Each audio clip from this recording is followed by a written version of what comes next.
사디스트 게임 진행자들, 약물 중독 연쇄 살인범들, 힘겨운 처지의 사람들이 서로 죽이는데 돈을 거는 권력층, 아기를 죽이려는 자들, 자신을 타노스라고 부르는 정신나간 래퍼. 오징어 게임은 사악한 캐릭터들을 보여줬죠. 오늘은 오징어 게임 시리즈 캐릭터들을 선악순으로 정리해보겠습니다. 이제 본격적으로 가장 순수한 마음을 가진 캐릭터들부터 시작해서 점점 내려가 보겠습니다. 이 캐릭터들이 바로 선한 인물들입니다.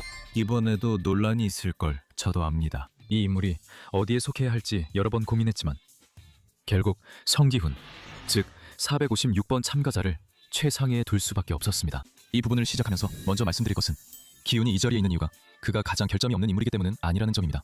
그는 결점이 아주 많은 인물입니다. 기훈은 자식에게 소홀한 아버지라는 점부터 게임에서 필요할 때는 살인을 감행하려는 태도까지 진심으로 착하면서도 큰 결점을 지닌 인물로 꾸준히 그려집니다. 하지만 제 생각에는 그게 바로 기훈이라는 인물의 가장 아름다운 점입니다. 그의 결점에도 불구하고, 그리고 그가 겪은 일들로 완전히 무너질 만한 충분한 이유가 있음에도 불구하고 기훈은 단연코 이 출연진 중에서 가장 이타적인 인물입니다.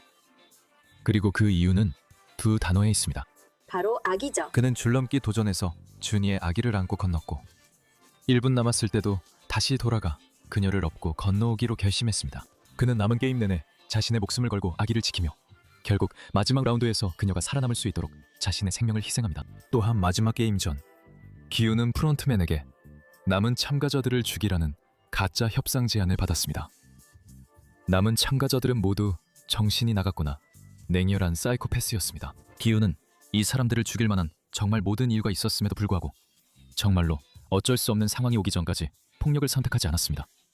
이것은 그가 프론트맨이 생각했던 그런 사람이 아니라는 것을 증명합니다. 기훈은 명기가 아기를 살리겠다고 약속하면 일부러 져줄 생각도 있었지만 명기가 인간 쓰레기임을 드러내기 전까지였습니다. 이 부분은 나중에 더 말하겠습니다. 기훈보다 결점이 적은 인물들은 많지만 남을 위해 가장 많은 희생을 한 사람은 단연코 기훈입니다. 태벽이의 동생이 엄마를 다시 만날 수 있었던 것도, 그의 딸이 앞으로는 경제적으로 힘들지 않게 된 것도 모두 기훈 덕분입니다. 또 준이 아기 얘기는 말할 필요도 없죠. 그가 가장 이타적인 인물이긴 하지만 기훈에게 다윈 센터 메달을 줄 수밖에 없었던 이유는 333번과 싸우기 전에 그냥 버튼만 눌렀으면 진짜로 살 수 있었기 때문입니다. 그는 이 게임을 2번이나 살아남았습니다. 수년 동안 그들을 최적해왔는데 바로 눈앞에 있는 크고 화려한 버튼을 누르는 걸 기억 못한다고요? 전체적으로 시즌을 즐기긴 했지만 그냥 그 부분에 대해 좀 털어놓고 싶었어요. 알겠죠? 지난 시즌을 다행히도 살아남은 박경석 246번 플레이어가 우리의 선행 은메달의 영예를 얻게 됩니다. 이 프로그램에서는 선한 사람들도 큰 희생을 치러야 합니다. 많은 참가자들이 게임에 참가해 다 그럴 만한 이유로 게임에 참가해 이기려고 애썼지만 박경석만큼 두드러진 사람은 드물었습니다. 어린 딸의 백혈병 치료비를 마련해야 했기 때문에 박경석은 놀이공원에서 초상화 화가로 열심히 일했고 상황이 더 절박해지자 오징어 게임에서 목숨을 걸 각오까지 했습니다. 박경석은 훌륭한 아버지일 뿐 아니라 다른 참가자들에게도 존중과 친절을 보입니다. 윙그 게임에서 현주와 영미가 오래 생존한 건 박경석 덕분이며 새 시즌 활약으로 그는 확실한 은메달리스트가 됐습니다. 우리는 시즌 2에서 246번이 탈락했다고 생각했지만 곧바로 그를 탈락시킨 이중첩자 병사가 드러났고 이후 경비원으로 위장해 246번이 딸과 재회하도록 도왔음이 밝혀졌습니다. 경석은 시즌 2에서 기훈이 게임의 반기를 들 때도 도와주었고 다른 사람들을 위해 자신의 목숨을 걸 준비가 되어 있음을 증명했습니다. 딸과의 정말 사랑스러운 관계뿐만 아니라 영웅적인 참가자이자 훌륭한 아버지로서의 역할 덕분에 그는 선함의 은메달을 차지했습니다.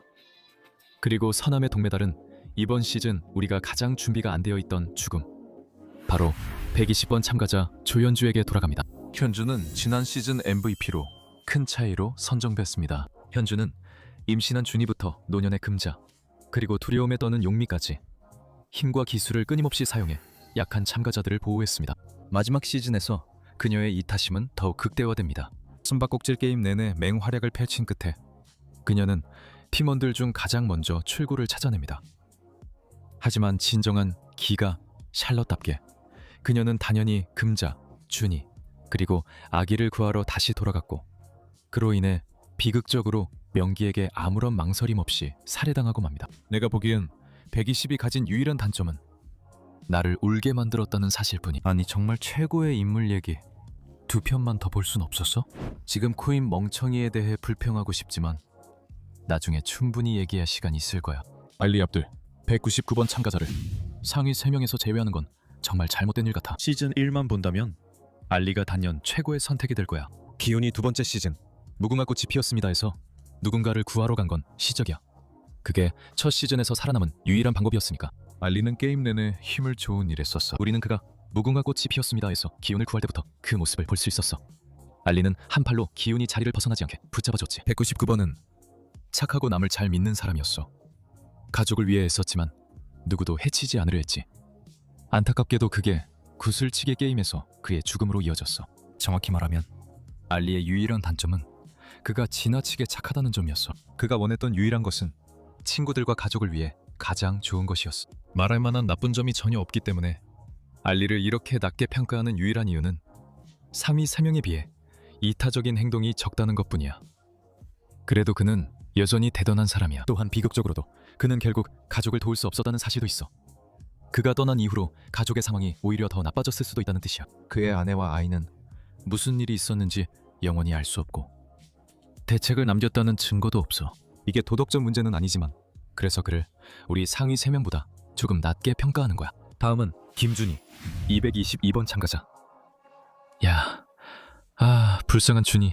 임신한 채 아기 아빠에게 6개월 버림받고 빚 갚으려 목숨 걸고 아이들 게임장에 왔어. 그것만으로도 힘든데 앞으로 그녀 이야기는 더 비극적으로 흘러가. 숨바꼭질 챌린지 도중에 출산하게 되면서 갓난아기와 골절된 발목까지 감당해야 해서 오래 살아남는 건 사실상 불가능해. 기훈이 그녀의 아기를 결승선까지 안전하게 데려간 뒤 그녀는 기훈이 자신을 구하러 다시 위험에 빠지지 않도록 플랫폼에서 내려가 목숨을 희생해 아기가 살아남고 좋은 남자가 돌볼 수 있게 한 거야. 또 다른 톱3에 못 넣자니 너무 아쉬운 인물은 황준호. 준호는 게임 외부에서 가장 두드러진 인물로 이 게임을 추적해 막으려는 결연한 형사 역할을 해. 이 남자의 유일한 도덕적 혈압은 프론트맨의 정체가 자신의 형제라는 사실을 밝히지 않은 것뿐이야. 하지만 그 상황이 얼마나 힘든지 그리고 그럼에도 불구하고 그를 추적하기 위해 얼마나 열심히 노력했는지를 생각하면 그 점 때문에 점수를 많이 깎을 수는 없어. 그의 수사가 완전히 실패하지 않았다면 더 높은 순위에 올렸겠지만 그래도 기훈에게 그는 소중한 동료였어. 그가 앞으로 어디로 가든 사이가 멀어진 형이 맡긴 준의 아기를 돌보면서 여전히 많은 선한 일을 하게 될 거야. 그리고 최 씨와 진정한 우정을 쌓은 것 같아. 이는 그가 범죄자에게도 더 나은 사람이 될 기회를 줄 만큼 열린 마음을 가졌다는 걸 보여주지. 시즌 2에서 가장 순수한 참가자 중 한 명인 김영미 95번 참가자가 다음이야.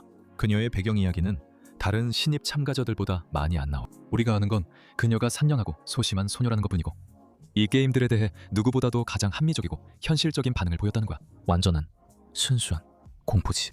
그녀는 수줍고 착한 것 외엔 특별한 개성은 없었지만 정말 사랑스러웠고 우리가 시즌 3까지 살아남길 바랐던 참가자 중 한 명이었어. 그래, 다시는 그러지 말자고 기억해두자. 충격적인 죽음 얘기 중이었으니 시즌 1 240번 참가자 지영도 얘기해보자. 처음엔 다소 냉담했고 목사님처럼 마음에 안 드는 참가자를 대놓고 조롱하기도 했어. 하지만 그녀의 과거를 생각하면 이런 냉소적인 태도는 충분히 이해할 수 있어. 정 씨는 목사였던 아버지가 어머니를 살해하고 하나님 때 용서를 구하는 모습을 보고 분노해 그 자리에서 아버지를 살해했다. 감옥에서 출소한 지영은 갈 곳도 잃을 곳도 없어 게임에 참가했어. 결국 그녀는 강새벽이 처음으로 트라우마를 털어놓은 사람이었고 어떤 일이 있어도 새벽이를 반드시 이기게 해주겠다는 약속을 지켰어. 그 약속을 위해 구슬치기에서 일부러 져서 자신의 목숨을 내놓고 새벽이를 살렸지. 오말순이 다음이야. 그녀는 시즌 1에서 기훈의 어머니였고 결국 기훈이 오징어 게임에 참가하게 된 가장 큰 이유가 되었지. 오말순은 자신과 기훈의 아파트 월세도 내기 힘든 상황에서 자신의 당뇨병 치료비를 내는 걸 거부했어. 그래서 기훈이 직접 상금을 타려고 오징어 게임에 참가했지만 비극적으로도 그 일주일 동안 오말순이 세상을 떠나면서 모든 노력이 허사가 되고 말았지. 오말순은 자주 차갑고 잔소리가 심한 모습이었지만 아들을 진심으로 사랑한다는 건 분명했어. 그녀는 기훈에게 딸과의 관계를 잃지 않도록 딸을 한국에 남길 방법을 찾으라고 격려해준 사람이었지. 이제 정배 390번 참가자에 대해 얘기하자. 그는 시즌 1 마지막에 기훈의 친구로 기억될 거야. 너도 우리처럼 그를 완전히 잊고 있었을 거야.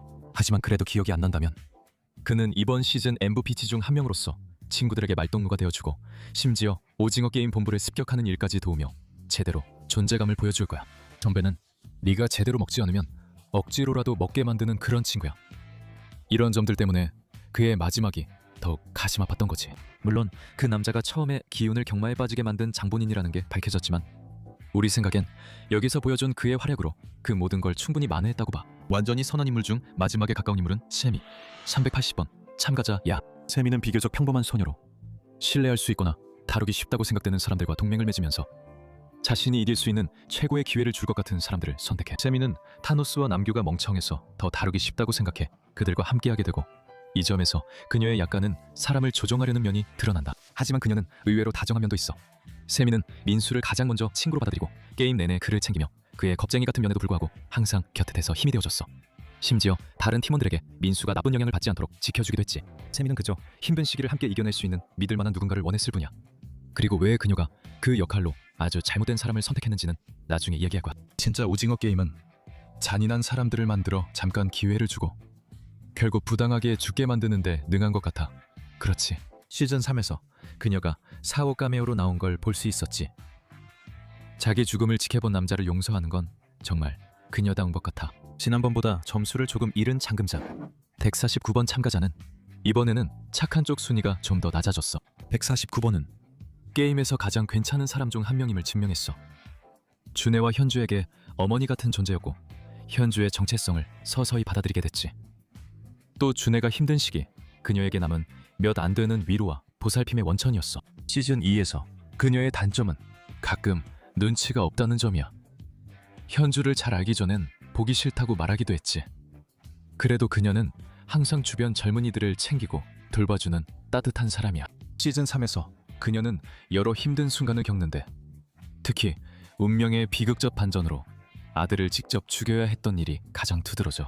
이걸 완전히 악하다고 할 수 없는 이유는 플레이어 7번, 이 갓난아기를 낳은 막 아이를 낳은 여성도 주저없이 죽일 준비가 되어 있었기 때문이야. 금자는 젊은 성인 남성과 맨손으로 싸워 이길 수 없어. 물론 다른 곳을 찌를 수도 있었겠지만 그냥 생각이야. 어쨌든 기운을 현실로 돌아오게 만든 것도 금자의 격려의 말이었어. 그래, 숨바꼭질 게임이 이렇게까지 나를 울릴 줄은 몰랐어. 이제 좀 더 기분 좋은 이야기로 넘어가 보자. 이 카테고리의 마지막을 장식하는 인물은 다름 아닌 이 중에서 가장 멋진 캐릭터 강노을이야. 전직 북한군인 강노을은 남한으로 탈북하기로 합리적으로 결정했지만 반역자로 낙인 찍혔다. 지난 시즌 우리는 강노을이 246번 참가자를 살해했다고 생각해 그녀를 회색지대 하위권에 뒀어. 그래, 그건 우리의 실수였어.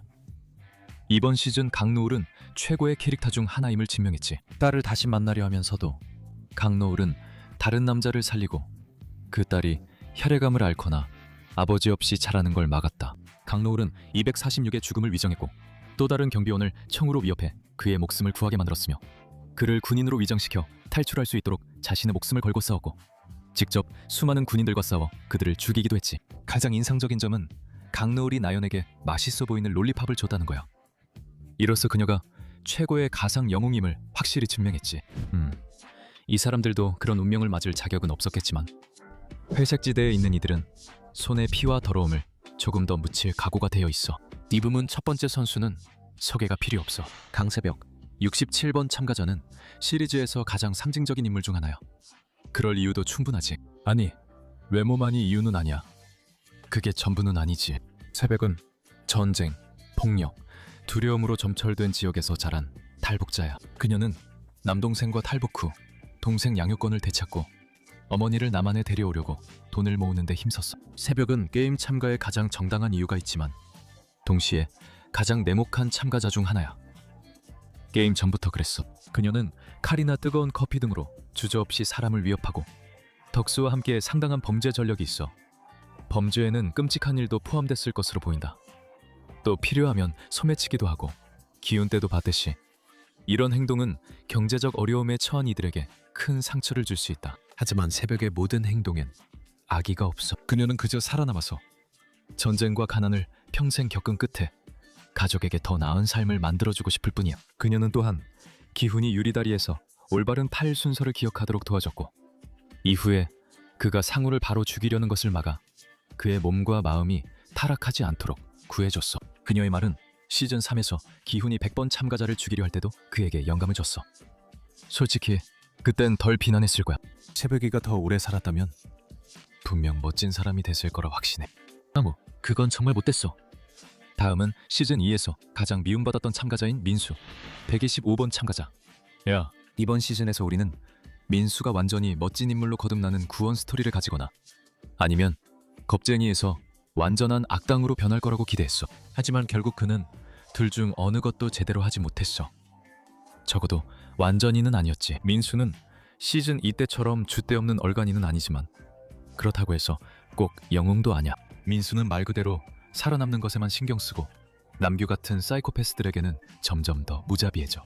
민수는 남규를 속여 탈락시켰지만 새 용기는 대부분 약물 덕분이었고 그 약도 남규에게서 훔친 것이었다. 야, 우리가 그래 너무 탓할 순 없어. 남규가 워낙 못됐으니까. 민수가 영웅은 아니지만 악당도 아니야. 사실 그는 새로 생긴 중독과 세미를 죽게 내버려둔 죄책감 때문에 심각한 트라우마와 환각까지 겪는 모습이 보여. 그는 영웅은 아니지만 도덕적 기준이 있고 짜증나는 무당 여자를 탈락시킨 것도 사실이야. 나는 그게 괜찮았어. 적어도 남규를 속여 빈 양목거리를 쫓게 해 세미의 죽음을 복수했지. 다음 인물은 우리가 더 높게 평가하고 싶지만 중립적인 인물에 속해. 최우석은 마음씨가 착한 갱스터야. 아니면 은일 수도 있고 적어도 동메달 정도는 될 거야. 뭐로 만들어졌든 간에 이 남자는 조직 범죄자 치고는 양심이 꽤 괜찮아. 그는 시즌 2 초반 기훈을 도와 판매원을 찾고 이후 준호와 오징어 게임 섬을 찾아 보스복수를 위해 합류해. 준호가 박대위가 단순한 배신자가 아니라 프론트맨 밑에서 일하는 군인이라는 걸 알게 된 것도 우석의 관찰 덕분이었고 이로 인해 준호 형사의 목숨이 거의 확실하게 구해졌지. 그가 사채업자였던 점 때문에 점수를 좀 깎이긴 하지만 정말 좋은 친구가 되어준 걸 생각하면 그를 더 낮게 평가하는 건 아쉬울 것 같아. 김 선생님은 오랜 친구 바로 아래에 있게 돼. 정작 남자가 김 선생님과 우석에게 억지로 시킨 치열한 가위바위보 하나 빼기 게임에서 우석이 실수로 바위를 2개 내자 김 선생님은 대놓고 이길 기회가 있었어. 그럼에도 불구하고 그는 일부러 선을 떼지 않았고 자신의 목숨을 희생해서 우석이 다시 아내를 볼 수 있도록 했어. 우리는 김 선생님이 우석보다 높은 계급이라 그를 우석 아래에 두지만 이는 더 많은 피를 묻혔다는 의미다. 하지만 욕심 많은 사채업자 치고는 이 시리즈에서 꽤 합리적인 인물 축에 든다. 이제 회색지대의 끝에 도달했으니 모든 걸 잘했지만 몇 가지는 부족했던 소녀 이야기를 할 시간이야. 탐미녀 212번 참가자는 내가 말할게. 그녀는 아이콘이었어. 물론 그녀가 무례하고 정직하지 않았던 건 사실이지만 완전히 악한 사람은 아니었어. 탐미녀는 어떻게든 살아남으려고 했던 여자였고 그녀에겐 2가지 특별한 능력이 있었어. 바로 방화와 가슴이지. 우리는 그녀가 자신의 성적인 매력을 이용해서 다른 사람들을 팀에 끌어들인 점을 인정해서 그녀에게 욕정의 죄인 메달을 수여한다. 한미녀는 어느 정도만 성공했지만 머리를 써 강한 동맹들과 친구가 되어 충성심을 보인 점은 인정할 만하다. 하지만 그들이 그녀를 배신하기 전까지만 그랬다. 연인이었던 교쿠수가 그녀를 배신하자 그녀는 유리 징검다리 게임에서 그를 쓰러뜨리며 약속을 지킨다. 이 행동은 증오와 복수심에서 비롯됐지만 그를 쓰러뜨려 기훈, 상호, 새벽의 목숨을 간접적으로 구했다. 그녀가 사실 의도적으로 누군가를 해치려는 의지가 없어 보인다는 점을 감안하면 그녀는 영웅도 악당도 아니다. 그녀는 그저 자기 자신만을 챙기고 있을 뿐이다. 이 경우 212번일 수도 있다. 이 회색지대를 끝내는 인물은 병기 111번 참가자 다. 여러분은 이 비뚤어진 의사를 기억할 것이다.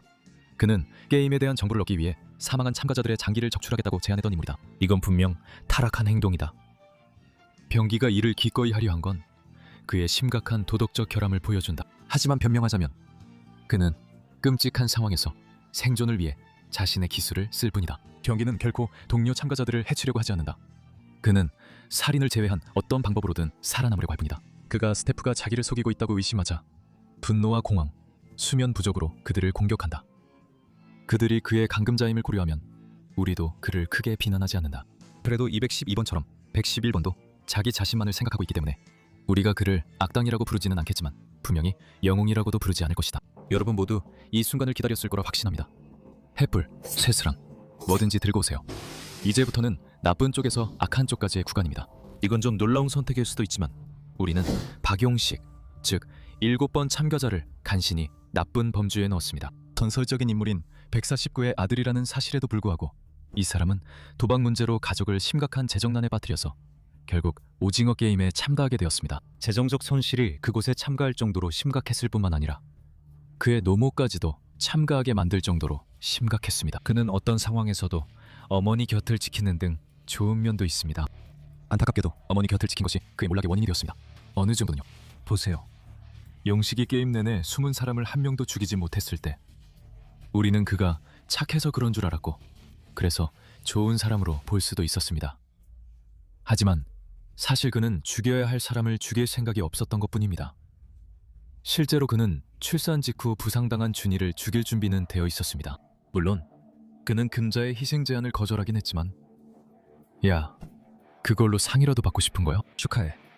살려고 자기 노모를 죽이지는 않았지만 부상당한 여성을 죽일 생각까지 했고 갓 태어난 아이를 고아로 만들 뻔했지.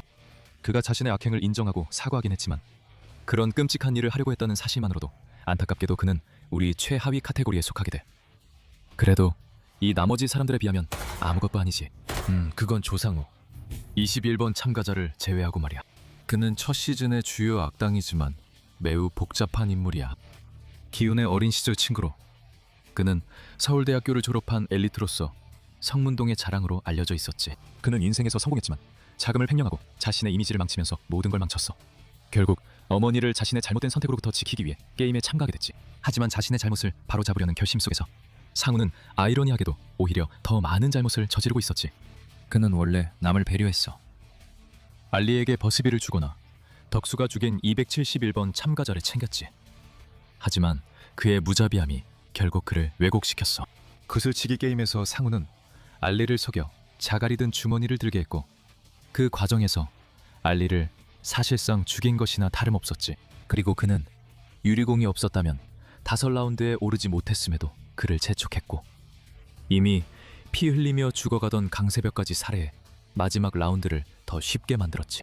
하지만 그의 생존에 대한 절박함을 생각하면 그의 대부분의 행동은 본성이 아니라 어쩔 수 없는 악행으로 봐야 해.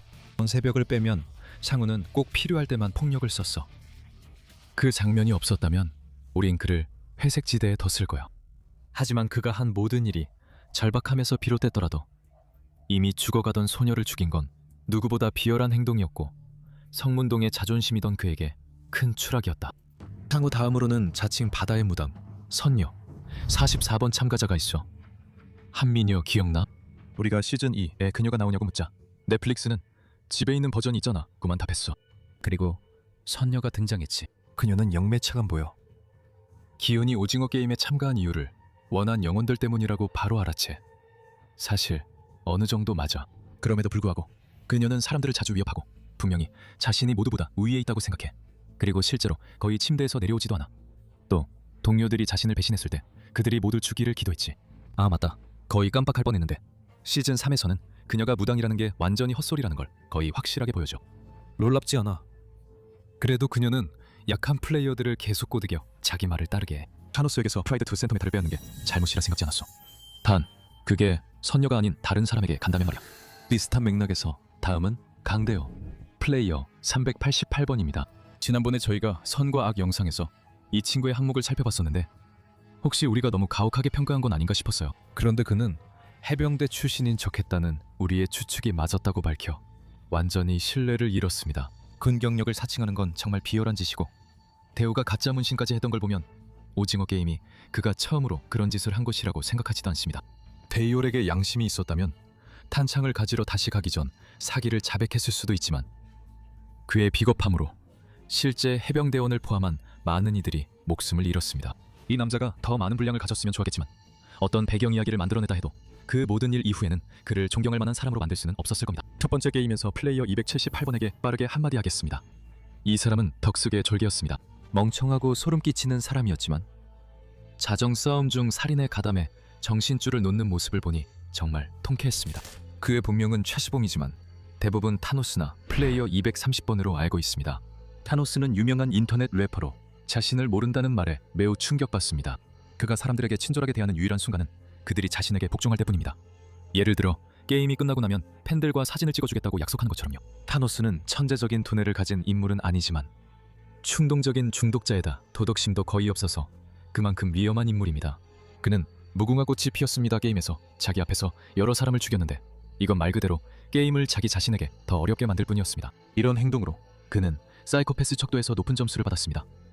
또한 최대한 많은 돈을 벌기 위해 게임을 계속하자고 가장 적극적으로 목소리를 낸 인물 중 하나였고 반대하는 이와는 언제든 싸울 준비가 되어 있었으며 쓸모없는 사람은 곧바로 버릴 준비가 되어 있었습니다. 그는 이번 시즌에서 미워해도 눈을 뗄 수 없는 역할을 잘 소화했고 자살 충동에 힘들어하는 모습은 동정심을 자아냅니다. 하지만 그의 형편없는 인격이 변명되진 않습니다. 시즌 3에서 죽음과 아동을 위험에 빠뜨리는 일들이 이어진 뒤엔 그가 그리웠습니다. 박 선장님, 우리는 당신을 믿었어요. 시즌 2 대부분 동안 그를 믿었지만 결말에 배신자로 밝혀진 뒤 시즌 3에서 본성이 더 드러났습니다. 알고 보니 박은 평범한 배신자가 아니라 오징어 게임 병사였고 프론트맨의 신임을 받아 준호가 섬이치를 알지 못하게 하며 게임이 계획대로 진행되도록 한 인물이었습니다. 박은 경력 중 몇 명을 죽였는지 알 수 없으며 부하가 규칙을 어기면 주저없이 그들도 죽음의 명단에 올렸습니다. 하지만 그는 프론트맨, 즉 황인호만큼 나쁘지는 않습니다. 솔직히 그를 이 정도까지 봐주기도 어렵습니다. 게임 책임자인 인호는 일람을 제외하면 누구보다 많은 죽음에 직접 책임이 있습니다. 그는 마지막 시즌에도 완전히 석주하지 않으며 마지막 장면은 그가 계속 게임을 운영할 것임을 강하게 암시합니다. 그렇다면 왜 이번에는 그를 지난번보다 더 높은 순위에 올리는 걸까요? 그는 속죄 과정을 겪지 않았지만 방법도 없었다고 생각해요. 그래도 인호는 마지막에 도덕성을 보입니다. 게임이 끝나갈 무렵 그는 기훈에게 자신과 아기의 생존 기회를 주고 칼을 건네 상대팀을 제거하게 해 결국 둘만 남습니다. 이 선택은 인호가 게임 참가 때 일람에게서 받아들인 것이지만 기훈은 더 나은 길을 택해 물러났고 칼도 자기 방어용으로만 썼습니다. 냉혹함과 별개로 인호가 기훈과 아기를 지키려 한 것은 그의 고귀함을 보여줍니다. 또 아기가 우승한 뒤 인호가 그녀와 상금을 동생에게 남긴 점도 마찬가지입니다. 또한 그는 기훈의 소지품과 돈을 딸에게 전달하는 예의도 보였는데 이는 그가 여전히 분명히 악인이지만 적어도 마음 한켠에는 인간미가 남아있음을 증명합니다. 플레이어 203에게 잠깐 언급하자면 이 사람은 정말로 잔인했습니다. 그는 줄넘기 다리에서 여성을 앞차기로 떨어뜨렸고 마지막 게임에서는 앞장서서 아기를 죽이려 했습니다. 실패하자 팀원을 거의 죽도록 때리고 다리도 부러뜨렸습니다. 일람은 헛소리투성이었지만 한 가지는 맞는 말을 했습니다. 어떤 사람들은 이기적이고 냉정한 괴물입니다. 임정대 100번 참가전은 제가 죽기를 바랐던 인물이었습니다. 저는 평소 벌레를 밟아도 미안해하지만 이 사람이 벌을 받으니 저도 모르게 환호했습니다. 100번 참가전은 정말 인정머리 없는 악단입니다. 이 말은 결코 가볍지 않습니다. 시리즈 내내 그는 냉정하고 잔인하게 더 많은 돈을 벌기 위해 타인의 죽음을 적극 응원합니다. 그는 유리할 때마다 누구든 배신합니다. 하늘 오징어 게임에서 마지막 탑자리를 차지하려고 동료를 때려눕히거나 처음 자신을 이끈 시온요를 출구에서 밀어내기도 했습니다. 이 녀석은 정말 쓰레기라서 무당 여자에게까지 동정심이 들게 만들었습니다. 정말 한심하네요. 이 녀석이 이렇게 나쁜 이유는 단순히 살인을 서슴지 않기 때문만이 아니라 항상 비겁한 자세에서 그런 행동을 하기 때문입니다. 진짜로 이 녀석이 어떻게 여기까지 올라온 거죠? 이렇게 한심한 사람이 457명 중에서 5위에 있을 리가 없잖아요. 그리고 더 놀라운 게 뭔지 아세요? 저희는 이 녀석이 왜 그 자리에 있는지 이미 설명했습니다. 또 상금을 아기와 나눠야 해서 아기를 죽일 준비까지 했다는 사실도 있습니다. 이 사람은 다른 참가자들을 선동해 기훈과 아기를 공격하게 했고 기훈이 아기를 죽게 내주도록 교묘히 조종하려 했어요. 종대와 그의 동맹들은 그저 무정한 겁쟁이에 불과했어요. 자신이 조금 더 부자가 되기 위해 아기까지 죽이려는 것보다 더 나쁜 일은 없죠. 그리고 마지막 남자를 도시락으로 만든 것도 그의 아이디어였어요. 다음은 아마 시즌 1에서 가장 악명 높은 참가자인 오일남 1번 참가자입니다. 이 항목을 시작하기 전 이 다정한 노인을 사랑했던 모두를 위해 잠시 묵념하겠습니다. 그의 죽음에 슬퍼했지만 결국 그는 오징어 게임 창립자란 걸 알게 됐습니다. 알고 보니 일남은 대부업자였고 그의 고객들은 너무 부자가 되어 지루해졌습니다. 그래서 그는 가난한 사람들을 체육관에 모아 죽음의 위협 속에 아이들 놀이를 시키면 어떨까? 라는 결론에 도달했습니다. 제 생각엔 이 사람은 뇌종양이 생기기 훨씬 전부터 뭔가 잘못된 게 있었던 것 같아요. 하지만 그렇다 해도 그는 자신이 무엇을 하고 있는지 아주 잘 알고 있었죠. BIP로서 게임을 지켜보는 것도 결국 지겨워지죠. 자신의 마지막이 다가오고 있다는 걸 느끼고 잠시나마 직접 게임에 참여하기로 결심한 겁니다. 공정하게 말하자면 그는 무궁화 꽃이 피었습니다 게임이 끝난 후 모두에게 투표로 게임을 중단할 기회를 주긴 했어요. 뇌종양은 그의 진짜 고통이었고 그는 기훈을 진심으로 아끼는 듯 했습니다. 기훈이 살 수 있도록 마지막 몇 라운드에 참여할 기회를 포기했으니까요. 하지만 그런 이유로 그의 행동은 용서받을 수 없어요. 이 사람은 수년간 수천 명 약자를 모아 소수 부자들의 장난감으로 만들었고 그중 99%가 무자비하게 살해당했습니다. 그리고 그의 변명은 사람들은 어차피 이기적이니까요 라는 거였어요. 네? 당신을 항상 존중하고 관대하게 대하며 전반적으로 이타적으로 행동했던 기훈 같은 사람을 말하는 건가요? 아니면 첫 번째 게임에서 기훈을 구하기 위해 자기 목숨을 걸었던 알리 같은 사람을 말하는 건가요? 그가 죽을 수도 있다는 걸 알면서도요. 그래, 알겠어. 많은 사람들이 이기적이지. 꺼져 일람. 또한 일람과 인호의 거래가 그의 도덕성 상실과 프런트맨이 되는 계기가 된 점도 주목할 만합니다. 하위 다섯위는 정장남입니다.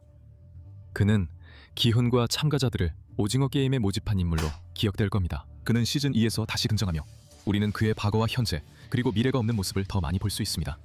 이 남자는 단순히 살인에 가담한 사이코틱한 조력자가 아닙니다. 그는 취약한 가난한 사람들과 뒤틀린 게임을 하며 그들에게 생명을 위협하는 경쟁에 참가하는 것만이 유일한 선택이라고 믿게 만드는 사디스트 같은 변태입니다. 그는 일뿐만 아니라 오락으로도 사람들을 고문합니다. 예를 들어 우시옥과 김 선생님에게 가위바위보와 러시안 룰렛을 강제로 시키며 공포를 즐겼습니다. 에피소드 후반부에는 이 남자가 예전에 게임에서 일했다는 사실이 밝혀지고 어느 순간 자신의 아버지를 마주쳤을 때 주저없이 총을 쏜 적도 있다는 것이 드러납니다. 게다가 그는 이 일에 침울함이나 후회 없이 오히려 자부심을 갖고 회상했습니다. 이 남자는 정말 사디스트 같은 괴물이었고 이렇게 말하는 게 좀 심하게 느껴질 수도 있지만 그가 러시안 룰렛 게임에서 진 것이 그가 한 일 중에서 가장 이타적인 행동이었습니다. 솔직히 이 사람이 최하위가 아니라는 게 놀랍지만 시즌 1의 빌런 장덕수 플레이어 101번은 여전히 시리즈에서 가장 악랄한 인물 중 하나입니다. 이 남자에 대해 어디서부터 말해야 할지 모르겠어요. 그는 다양한 성격을 가졌지만 모두 끔찍합니다. 그는 대량 살인범, 조직폭력배, 테러리스트, 새치기꾼, 사디스트입니다. 이 남자는 게임의 위험성을 깨닫고 희생자들에게 일어난 일을 보자마자 본색을 드러냈습니다. 그는 덕수가 허용량을 넘겨 가져간 음식을 가져가려 했다는 이유로 271번을 때려 죽였고 사망 판정 때 미소를 지었습니다. 또 69번의 자살도 비웃었습니다. 인간 쓰레기일 뿐만 아니라 이 남자는 완전한 겁쟁이였습니다. 유리다리 게임에서 그는 다른 참가자들이 먼저 나서서 위험을 감수할 때까지 앞으로 나아가기를 거부했습니다. 이는 그의 유일한 관심사가 자신의 목숨뿐임을 보여줍니다. 창호가 필요하다고 판단하지 않는 한 폭력을 사용하지 않았던 것과 달리 덕수는 다른 사람들의 고통과 불행을 일으키고 지켜보는 데서 진심으로 즐거움을 느꼈으며 오직 자신에게 도움이 될 때만 사람들과 동맹을 맺었습니다. 덕수는 인간이라고 부르기도 힘듭니다. 그는 문자 그대로를 제외하면 모든 면에서 괴물입니다. 하지만 덕수가 아무리 나빴다 해도 훨씬 더 비중이 적은 인물인 남규, 플레이어 124번은 어떻게든 그보다 더 나쁩니다. 놀라울 수 있지만 우리는 이번 시즌 가장 무자비한 플레이어 중 한 명인 남규에게 분노상을 줍니다. 그는 이미 통과한 뒤에도 자신과 명기에게 더 많은 상금을 안겨주기 위해 숨바꼭질에서 숨은 참가자들을 계속해서 제거할 만큼 잔인했을 뿐만 아니라 세미와 타노스가 그를 약간 모욕하거나 이름을 잊어버렸다는 이유만으로도 끝까지 원한을 품고 있었습니다. 그러니까 남규야, 너는 세미를 직접 죽였잖아. 적어도 그 상황에서 원한을 가질 자격은 네가 아닌 것 같아. 그의 옹졸함과 무모함은 그를 무서운 악당으로 만들고 사람을 죽일 때 소름 끼치는 쾌감을 느끼기 때문에 그를 낮게 평가하게 됩니다. 그는 숨바꼭질에서 연쇄살인범으로 확정되며 희생자들의 눈에서 생기가 사라지는 걸 즐긴다고 언급합니다. 그의 태장은 마약 절대 하지 말라는 교훈을 남겼죠. 이 프로그램은 애들이 보면 안 되고 어른들도 마약하지 마세요. 지난번보다 훨씬 낮은 순위에 올랐지만 이번에는 악의 은메달이 333번 참가자인 이명기에게 돌아갑니다. 지난 오징어 게임 악의 순위 영상에서 이명기가 모범 시민은 아니지만 어느 정도 양심은 있다고 했던 거 기억나시죠? 네. 시즌 3에서는 그런 점들이 완전히 사라졌습니다. 우리는 이명기가 살아난 여자에게 자신과 아이도 원하지 않는다는 말을 들어 어느 정도 이해했지만 그가 마지막에 완전히 미친 인간으로 변한 것은 용서할 수 없습니다. 처음엔 이명기가 구원받을 것 같았어요.